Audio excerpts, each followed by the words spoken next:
ایک دفعہ کا ذکر ہے کہ ایک ہلچل والے شہر میں سام نام کا ایک نوجوان لڑکا رہتا تھا جسے اپنے گھر کے قریب مقامی پارک کی سیر کرنا پسند تھا۔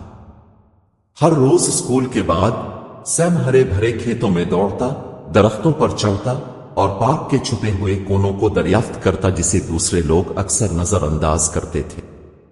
ایک دوپہر پارک میں معمول سے زیادہ گہرائی میں گھومتے ہوئے سیم نے پتوں کے ڈھیر کے نیچے دبی ایک پرانی زنگ آلود چابی سے ٹھوکر کھائی۔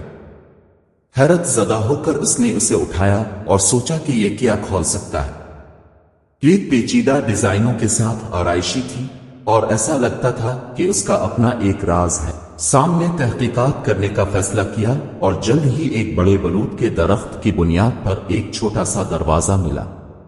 دروازہ بمشکل نظر آ رہا تھا، تقریباً ایسا لگتا تھا جیسے وہ درخت کا ہی حصہ ہو۔ پرجوش ہو کر سام نے چابی نکال کر تالے میں آزمائی۔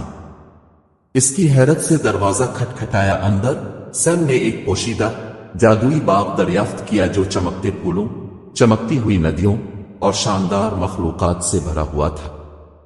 یہ ایک دم توڑ دینے والا نظارہ تھا، اس کے برعکس جو اس نے کبھی نہیں دیکھا تھا۔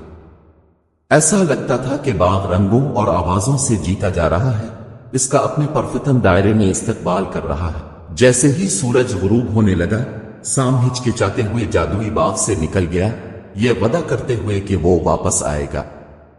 اس نے اپنے پیچھے دروازہ بند کیا اور چابی احتیاط سے اپنی جیب میں چھپا لی۔ اس شام سیم بستر پر لیٹا، اس کا دماغ دن کی مہم جوئی کے ساتھ دوڑ رہا تھا۔ وہ جانتا تھا کہ اسے واقعی کوئی خاص چیز ملی ہے اور وہ جادوئی باغ میں مزید بہت سی دریافتوں کا منتظر ہے۔